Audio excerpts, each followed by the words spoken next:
So on today's episode of Mental Health, I've got my friend and someone I used to work with by the name of Meisha, and we're just going to be talking about our mental health during the lockdown and how it's been and how she's been finding everything and, how her mood has been and, you know, how she thought, what was her thought process during the lockdown.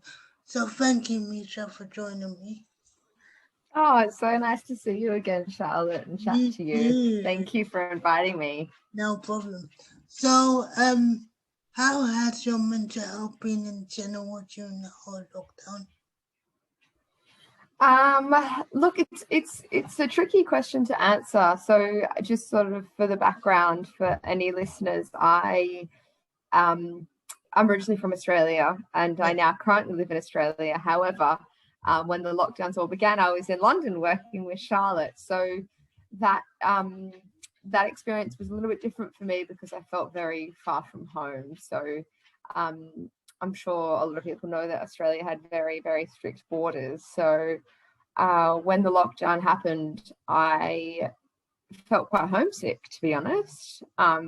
So I think when did it start? Was it just I think, before? was it like February 2020, I think? That's Yeah, probably right. yeah, Yeah. February 2020, and then I left March 2021. So it was almost. I mean, there was ins and outs, but essentially a year of lockdown. And for me, yeah, I felt quite homesick. In Australia, we had a very strict border, which meant that Australia had a zero COVID case for quite some time. So it felt tricky for me because Australia was this untouched land where COVID didn't exist, and everyone seemed to live their life quite normally and was having barbecues and parties and going to the beach and living life very regularly. And then in London at the time, I felt, it was very isolating. And yeah, it was all quite daunting. And I think my family was worried because COVID was a big, unknown yeah. disease at that time, unknown virus. So that was really hard. My sister also gave birth while I was in London, and that was a first for me to be an auntie and her to be a mother and my parents to be grandparents. So yeah, I felt very homesick during that period. But then there was a couple of gaps and a couple of moments of freedom, but then it sort of then kept closing up again. And then ironically, I don't know if you know this, Charlotte, but then when I came back to Australia, then we actually went to a lockdown again in Australia. Yeah, So yeah, because apparently was it like two people from overseas contracted it or something? I mean, it was never going to be maintainable to have a zero COVID case country. So yeah, when basically I got back in March and we had a few months of things being relatively normal, and then we moved to Melbourne, which is where I'm now, Yeah. and we went into another 3 or 4 month lockdown. So that was hard as well because then I was so close but so far. I thought Australia was this paradise of untouched land in my home and my family, but of course COVID takes no prisoners, and we then were back into lockdown here. Yeah, So how did it it feel has. like? Because obviously, you were in lockdown when you were in London, and then you were in lockdown in Australia. Was the two was there a difference between being in lockdown in London and being in lockdown in Australia? I think the main difference here is because the population is a lot smaller, they were almost more strict.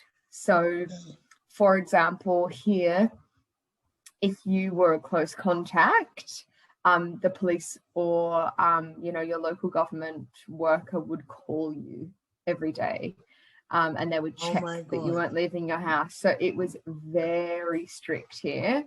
Whereas in London, I think the population is a lot bigger. They don't have the resources to be able to check on every single person that's at home. So for us, it was quite, very strict. And we also had a curfew here, so you couldn't go out past 9 p.m. Oh, sorry, that's my dog in the background. Yeah. We got a lockdown dog. We had a curfew here, which almost sounds crazy, but yeah, you weren't allowed to leave your house after 9 p.m. and before 6 a.m. I think it was. So it almost sounds like it's pretty chaotic. Like, it's pretty insane. So like say for example, like, I don't know, a rebel like me decided to like leave their house like after 9 p.m. What was the consequences? You'd be fined. So you would get a fine. I don't know how much it was, but I would assume it would be quite considerable based on the seriousness they took it all. So yes, if anyone was found walking the streets after 9 or before 6, I think it was maybe $500, which is probably about £250. $500. Again, I think that's a guess. I don't remember exactly, but it was a considerable amount of money that no one wanted to test it. So actually, I think it was actually after 8 p.m. I think it wasn't even 9. I think it was 8 p.m. So it was pretty crazy. Yeah, very, very serious. So it was a bit of a funny thing to go from London to home and thinking we were going to escape lockdowns when really we were just faced with harsher ones. So like in terms of your mental health, how did that how did that have an impact? So for me, what I considered coming home was as if you were underwater and you were able to come up for a breath of air. So I felt like when I was in London, I was, underwater and I was really needing more air. And then I came back and I had this huge gasp of air. I got to see my family. I got to meet my nephew. I got to see my oldest friends. We got to travel. So there was about 3 months of freedom. And then I sort of consider it as going back underwater again. So in a way, my cup was filled. I felt like I was okay to go back under. But in saying that, by the end of, but towards the end of the lockdown in Melbourne, I was pretty over it, feeling a bit down, feeling like no one really understood what it was like to go from lockdown to lockdown, because I think in a population or a personal stage, no one has had more lockdown days than us, to be honest. We went from the most lockdown city to the second most lockdown city, which means when you put them together, you are the most lockdown people. So that was pretty tough. No, I don't think anyone really understood what it was like. So that was hard. I guess the other difference was my partner and I used to live in a share house in London, and I guess what helped us through lockdown was we were with other people, whereas when we got to Melbourne here, we just lived together, which has been great, but also just a bit quieter. So, weekends and weekdays sort of merge into one. There's not much to look forward to. I play soccer all got cancelled.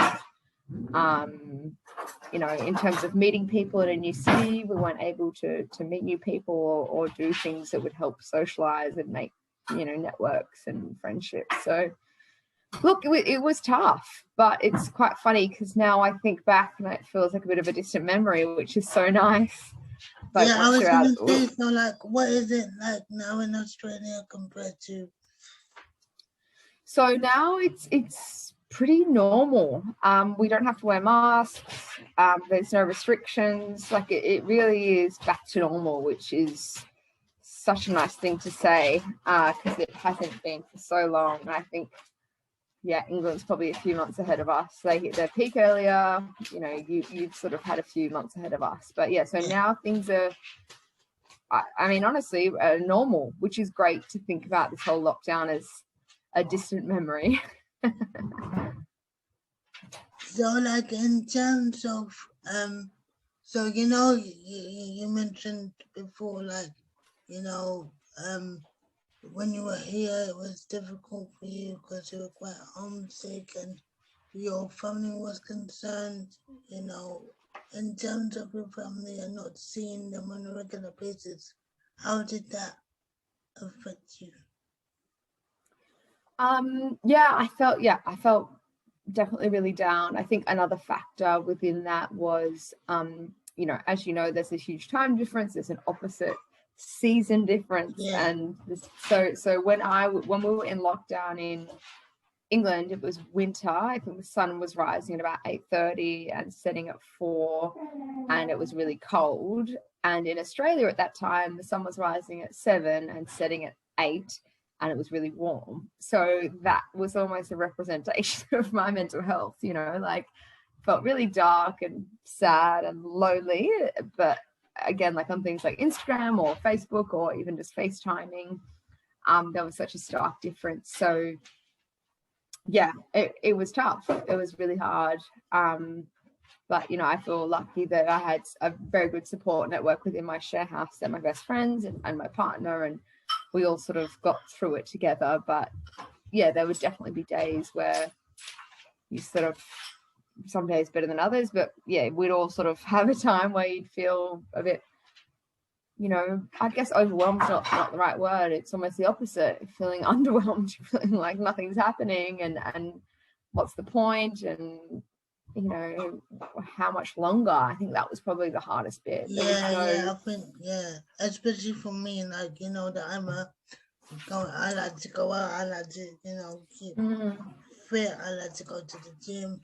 So yeah, it was really hard for me not knowing that I can't go to the gym or not even 100%. Yeah, for sure. That infinite time without having something to look forward to, I think is really tough. And for humanity, naturally, that's we need things to look forward to, I think. We crave attention, crave being around people. We are social beings, so like 100%. Not being able to socialize is, So now, in terms of your mental health, how is it? Like I can imagine your mental health is really good because you're in Australia, so like. It is really good. Whether it's whether it's because I'm in Australia or not, or I feel great. I feel very, and it's funny, you start to feel appreciative of all those little things that you missed. So yeah, I got to meet my little nephew. Got another little niece or nephew on the way. I've got to see some of my oldest friends. It's just and I think moving to Melbourne, we're not from Melbourne. We don't know Melbourne. It's a brand new city for us. So being able to explore a new city brings so much joy for where in Australia are you from originally? So I'm from Byron Bay, which is a little east coast town in New South Wales. So sort of about 2 hours south of Brisbane and 10 hours north of Sydney. Okay. But I was previously in Sydney, but yeah, Melbourne is brand new to us. I quite like exploring, as you know, moving overseas and traveling. So moving to a new city was just a lot of fun, but we were sort of a bit stagnant because of lockdown. So now, yeah, it's exciting. We've got a little puppy who's growing up and being a bit cheeky. We're just getting on with our lives, which is exciting after sort of a 2 years on pause almost. Yeah, so like for anyone that is gone through like mental health problems, or whether it's to do with the lockdown or in general, what would your advice be to them? Firstly, I would say whatever you're feeling, I would absolutely validate, and that's okay. Whatever you're feeling, and I would advise to try and surround yourself with things that make you feel good, or a network that you feel supported by. Sorry, that's my dog. It's all right. That informal network of friends, family, colleagues, whatever you feel makes, that you feel comfortable with or trust, and surrounding yourself with that and allowing yourself to discuss things that are on your mind that you might be, struggling with. And then, of course, looking for more sort of formal supports like a counsellor or a psychologist or your GP. If there is anything that you feel you need support with, don't be shy. It's absolutely okay. And you know, we always talk about trying to reduce that stigma, but I think even more so with the pandemic, everyone knows what it's like to feel down or isolated, and looking for support is really, really, really valuable and necessary. And then I think, trying to do things that you love, or when you can, trying to do things that make you feel happy, whether that be, you know, going to the gym or listening to music or joining a team or cooking or, you know, whatever that might be, trying to do all those things. But I guess the main thing is, you know, whatever you're feeling, that's okay. And I'm sure that many people around you, like, you know, I've found with my network, would be always willing to help. So just think about how you would feel with a friend in that similar situation. You know, you would do anything for them. That's probably how, you know, all the people around you feel as well. Well, thank you very much for doing this podcast. No problems. Thank you, Charlotte. It's been such a pleasure. Thank you.